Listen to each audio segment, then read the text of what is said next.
Adipati. Monggo kuatur Mas Padhaken sinten sedados punika. Go!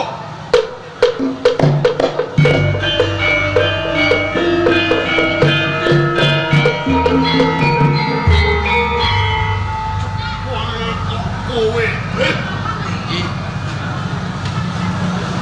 yen ngono mau iki aku benerane ambulan lan sedeng wanita.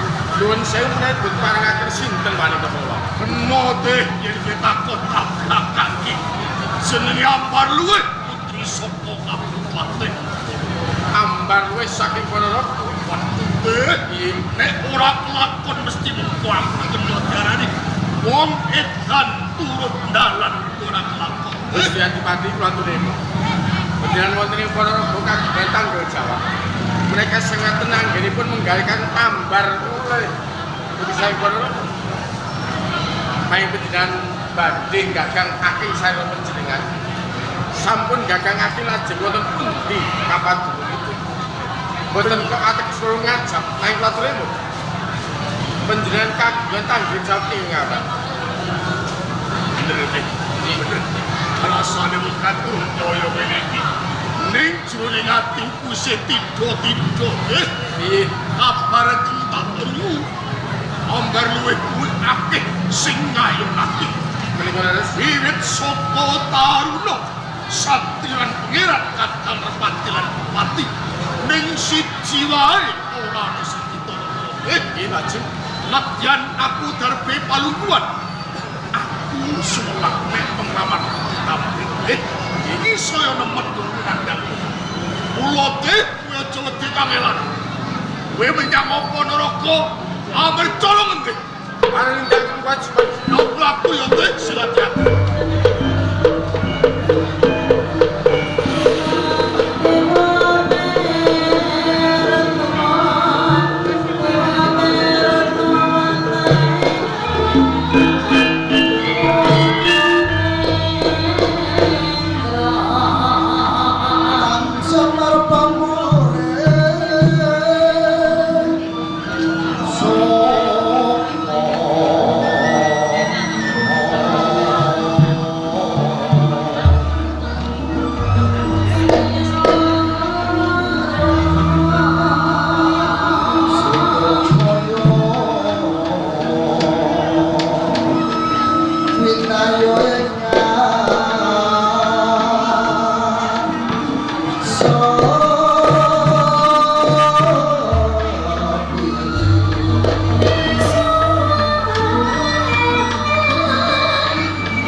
Sisil dadi tanda karo mangsaku kowe.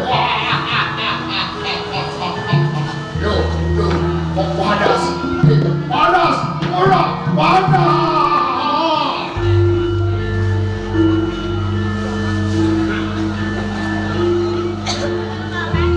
Enak. Ora ki karo.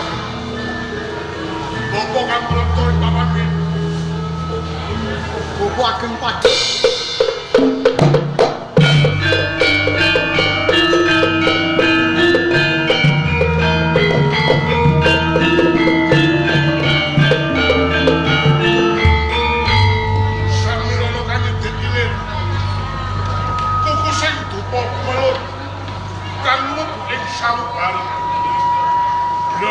Bondo arep tibaing padha kowe lagi netes Tominto kanugrahi jagat apa darunan oke para jempi pelayangan panas pati wilu kan padha gegirisi nyatane gerake ibu papanis satemah madhep mantep neng lane Joko, pun bapak pengen yen ono budalane ati enggal rokok sakgatute nalar sarta tenuk mbok menawa aku sok melu Bopo ageng pagi. Lami anggen kula maniswa wonten ngersa panjenengan wonten ing padepokan Melarang. Pancen wonten perkawis ingkang gugur jroning batos kula. Ingkang kanggo sepisan menapa sampun anggen kula ngangsu kawruh wonten ngersanipun Bopo ageng padepokan wonten ing padepokan Melarang. Kaya wis beda marang kabeh para murid kang ngangsu kawruh. Oke undak-undakan wejangan piwulan sing tak paringi marang sliramu. Pomo dipomo ya. Yen sliramu wis kedunungan ngelmu kudu bisa memetri. Bisa ngrumat. Wong kedunungan ngelmu ora beda karo kedunungan srengenge sing tanpa angslup. Nyumulan madani jagat raya yen wis kedunungan ngelmu kudu linambaran ati kang suci Linambaran ati kang iya suka tetulung suka dana weweh marang liya nanging aja pamrih ana tetembungan rame ing gawe sepitam Kono nulungi aja karo kowe kepen semburi. Kowe bakal disulih aja. Nanging ikhlas lahir lan batin. Ing manggone kowe disemburi marang Gusti Kang Murbeng Jagat. Bopo ageng pagi. Sumeplang jroning kados kula sasampunipun kula nampi dawuh. Nanging panggadang kula kepengin dados menungso ingkang sampurna. Ngertos darmane ngawurip kanthi margi menapa? Ora ana menungso sampurna. Sing sampurna kuwi Gusti Kang Murbeng Jagat. Ning menungso diwajibke budidaya sing sampurna. Mergo menungso iki dinaris. Dinasti marang peparingi Gusti. Ora beda karo Bapak iki duweni mitra telu cacah. Mitra iki? Heeh. Sedulurku sedodo mapane Gunung Kelut. Dene aku mapan ning Blarak kene.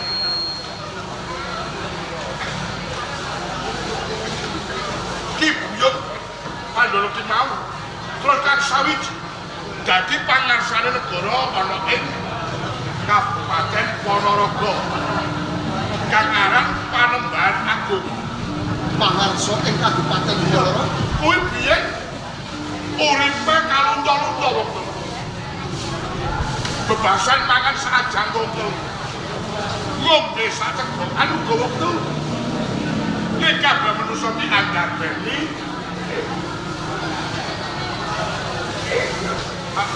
keluarga dhewe-dhewe pisah mergo butuh urip nyukupi keluargane. Lah ya to. Tumangan kekadaan ora bisa dipisah. Bebasan rinendang kula kinepuro. Kabejane wong urip bejo cilaka sing lakoni ya manusa. Mitrati. Ingkang setunggal menika pinangka pangarsa Kabupaten Ponorogo. Boten ngira boten nyono. Menawi bapa menika namung madhepok wonten ing Padepokan Melarak, naring garis sing pesthi mitra panjenengan dados pangarsa. Kang sawiji ana ing Blok Pisek. Pandodo seguna Panembahan Agung. Bergolek iki manusa wis duweni kewajiban dhewe. Nek aku ngono mungkur kadondan. Mung golek memangse pati. Sisane urip kuwi digunakake tulung-tulung bantu binantu maksinamatan marang sing Menawi ngaten jumbuh kelawan pangujaring para sarjana sujarawaning budi janmotan kena kinila kala kula. ora betul dilakukan pada setengah. Balik kok arep dibono ora. Mbok ngono dinaris aku mantek aku kok urip diarah dhewe. Lho aku lu mosok lagi aku. Lajeng madhiripun kados pundi Bapak? Kula saged ndarmakaken kawruh ingkang kula tampi wonten ing Padepokan Melarak. Kowe bocah. Angen-angenmu setan. Gegayoanmu kepengin darmake kawruh lan kebusan. Kowe tekono ing Ponorogo. Kowe ketemu karo Sang Adipati Panembahan Agung. Kowe bloko yen anak muridmu saka ing Melarak kene. Muridé kulo Sampun terang lan terwaca anggen kula nampi dawuh. Lajeng prayoginipun dinten menapa kula jumakan ing Kabupaten Ponorogo. talenono dadi kanca ning atimu. Aja nyumantono. Aja konges yen kowe tinimok. Tinompo ing kono. Mergo kowe lairmu ing Melarak. Mulat kosalo andro sowani bapak.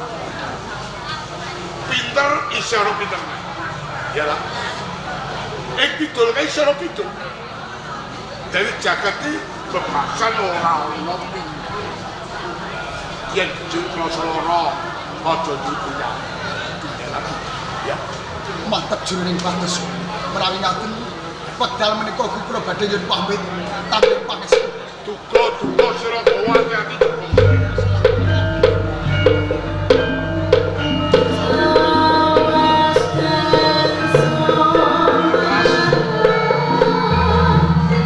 Joden kowe tinampa sarta percaya Panembahan Agung ana ing Ponorogo yen ora aku kencang marang laku tak buka marang atine si Adipati Panembahan Agung aku sing kuwi wae Apa kan? diwiwiti Ngono. gegladen Ya wes aku mau walet karo sampean.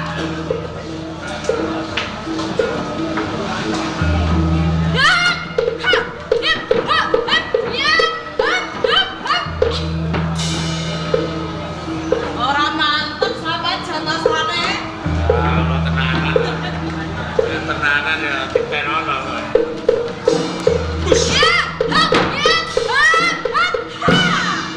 Oh, mantep toh. Iya mantep kowe. Ya. Ya.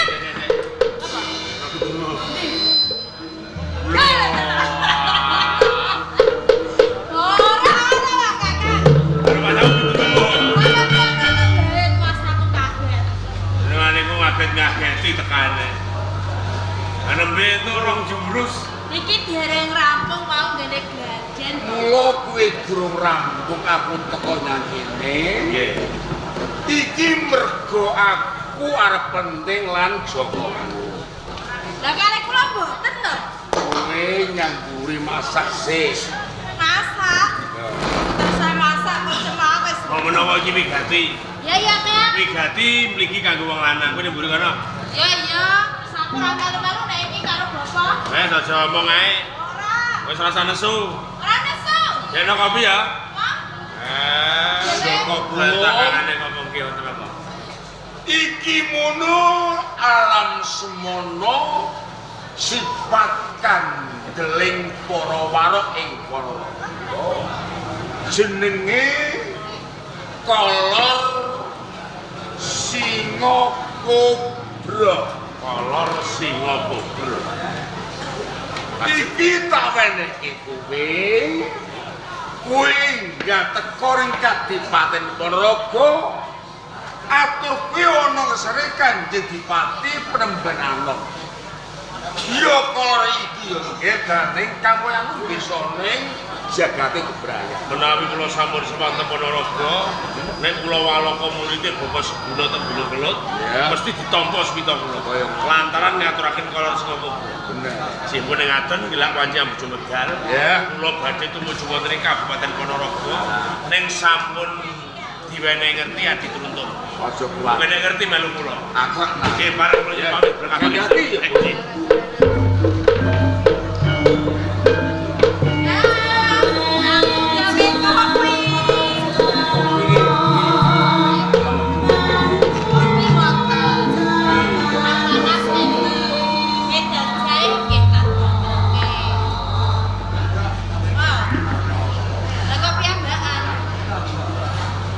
Dulurmu Joko Bulung lagi sonjo Sonjo ten metonggo main tonggo mboten ditonggo. diomongi Ala mboten percaya kula. Kakak Joko Plo niku mboten aktif nek dolan-dolan nek mboten atur penting. yen kowe besok bakal gede ya Ya, Bapak. kira isih gede besok Nggih. arep kowe tak musi wong wis gede dulurmu Joko Bulung tak perintah yang Kadipaten Ya, kakang kula ten Ponorogo. Lah, melu aku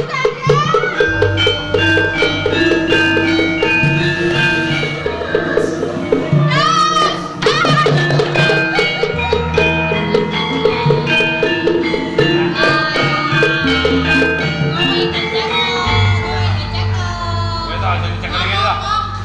Nek ora tak cekel iku kok kowe lunga. Bocolo ta ora? Ah. Mau tenan. Ya Oh. wis anggere kuat ngene kok subuh lah. Ya ora. Malah seneng kan. Kan mriki kowe. Melu sampean. Lah kok melu aku biasanya kata melu kok. Lho kok ora tau melu piye? Anu mangsamu aku arep ning ndi kok tok eloki. Sampeyan arep lunga ning kutho. Sing kandha sapa?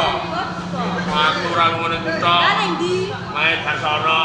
Meter sono aku ora ono. Iya. Sampeyan kok lewat kono. Ayo rono kok minggu rono terus minggu rono. Mau ora usah ngapusi ya, Kang. Aku ki wis gedhe, terne bapak mau ya kandha sampai ki jarene arep ning Ponorogo. Oh, dadi Bapak Segune aku ora ning Ponorogo. Iya. Wah, ya repot iki ya. Melu. Pancen aku arep ning kutha Ponorogo. Melu. Aku ngetero kolor singa kobra. Melu. Iso melu ae kok iso. Aku kudu Adoh ya Ponorogo ya to. sas dolar apa-apa. Ponorogo kuwi ibarat munggah gunung mudhun jurang, lagi ngliwati desa, lagi mlebu ning kutha. Apa-apa. Wis ora apa-apa. Melu. Kewan kok kewane. Alas kuwi akeh kewane. Lho. Kok nek nganti ana kewan sing galak, kowe mongso kewan tak kelangan aku. Ora usah mbok kandhake ya, Kang. Aku ki ngerti nek alas kuwi akeh kewane. Lho, aku wedi ya nek ketemu macan. Monggo nek kowe melu ra iso mlayu banter, ketemu macan, kowe digerengi macan. Oh, lho. Aku ora wedi ya. Sing kalangan aku ora wedi. Aku ora wedi, ora wedi. Aku ora wedi. Ya carane no, Kang. Carane piye? Ketemu macan, sadurunge macane ngereng, tak gerenge luwih dhisik. Oh. Kalah dhisik kalah. Pak Hitam kalah dhisik kalah. Iya kok. Sadurunge macan gereng mbok gerengi Aku sik. gereng sik. Macane mlayu. Layu wedi. Kuwi nek macan. Lah nek ula. Bos. Kowe disembur brus. Pipi nek amblok. Ndak weli kowe. Iya, kelangan pipi. Lah iya. Ha Kok ora wedi? Sadurunge kulane nyebur, tak sebur luwih dhisik Mak Brus. Wih, Kalah dhisik kalah. mulane mlayu. Layu. Mergo sembur sik. Iya, cah iki kok pinter. Kuwi nek macan ulo. Saiki nek ana kewan cilik sing bebayani. Apa? Jenenge tawon. Lho, tawon iki kulinane entuk wis ditutup cenut. Aduh awakmu kok telung dino ora waras. Kan. Eh? Macan, ulo aku ora wedi apa meneh mung tawon. Tawon iki bebayani lho. Ora wedi. Kentuk gawene kentuk. Senajan tawon to Pak ora wedi. Caramu piye ngaranmu? Gampang kan. Sadurunge tawone ngentuk, tak entuk luwih dhisik cenduk. Piye? Sadurunge tawon entuk buntuk sik. Iya. Apa kowe duwe entuk? Wong ora entuk. Ayo. Piye? Iya, aku ora duwe entuk. Lah iya. Gampang kan? Apa piye? Aku nyilentokmu. Ora butuh. Wah. Wah. Ana tawon. Tawon kuwi nek entuk tupe keri. Nek entukku mbok silah. Mbok entuk tawon nek keri aku ora entuk. Tak dudukno kan. Ah ngawur ae. Boleh. Melu. Ya. Nyeker ae to. Kowe entuk melu. Ayo. Nek aja saiki. Bapak. Iki wis suruh ngaso sik urung. Lho nek kene. Iya. Kowe turu wong loro bareng, ya. Kowe nek wis turu tak tinggal. Ora. Aku mau turu. Ora. Aku buat tinggal, Ora. Bapak. Wis ora tak tinggal. Pokoke turu bareng wong loro, gagating reno ninggalno papan kene bebarengan tengah bener. Turu. Ya turu. Ya turu. Turu. Iya.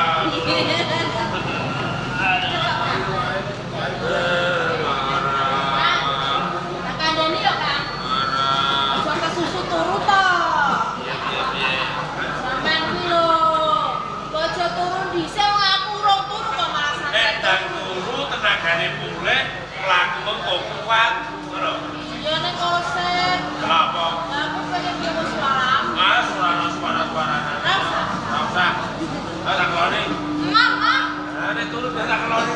nek cilik aku wis gede. Padha gede sini padha ae. Mama. Kowe wis aku entuk-entuk. Ya. Ya. Turu to. Ya wis aku turu.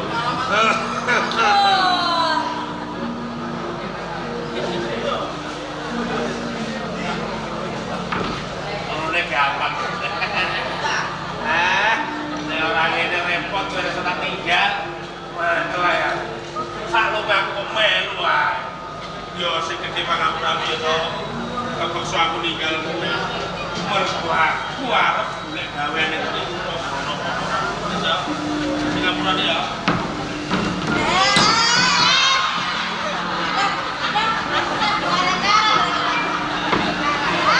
Tak satu ya. Aku arep buat tinggal kok. Cancang barang kok. Aku ki wis gede rasa diapusi. Nek aku turu mesti aku buat tinggal. Kamu ki ora arep ninggal ya. Arep tinggi. Heeh. Apa? Apa? Alah, tenang, arep isor wis lho. Nah, isor wae tak dibang semut lho. Ya ya, turu. Mama. Wis ah, kowe nek ora gelem turu, ya to. Kowe iki ceritane wong gawat. Ana gendruwo susah. Ora wedi. Masalah aku wedi. Ana blelek.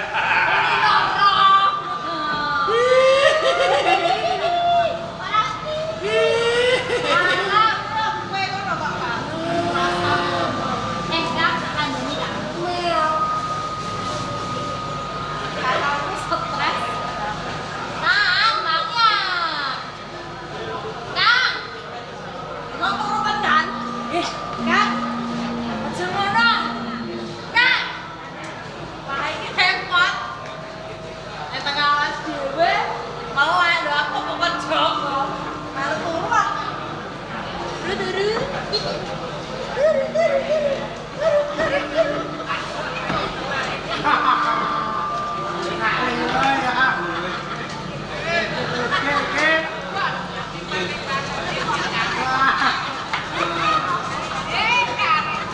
Cari. Jangan nipai barang.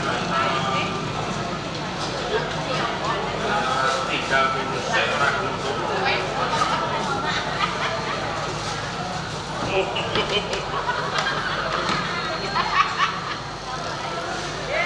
Membeli barang kebetulan rusak.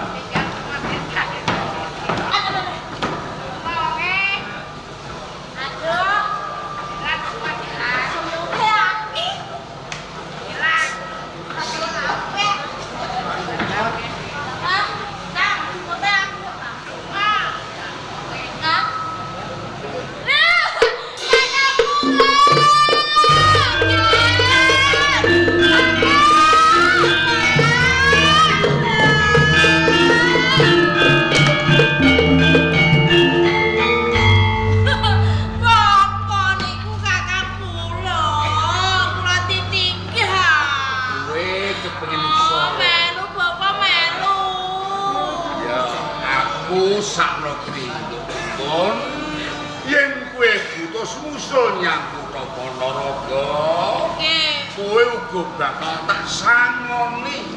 Endi sangone Bapak? Ora sanggup dhewe kowe ora. Lah napa? Tak sangoni sifat kandel iki jenenge Kencana. Jan-jan Baturetno. Kula nak tek krungu niku. Jan-jan Baturetno. Iki kadhane jenengan kangge kula.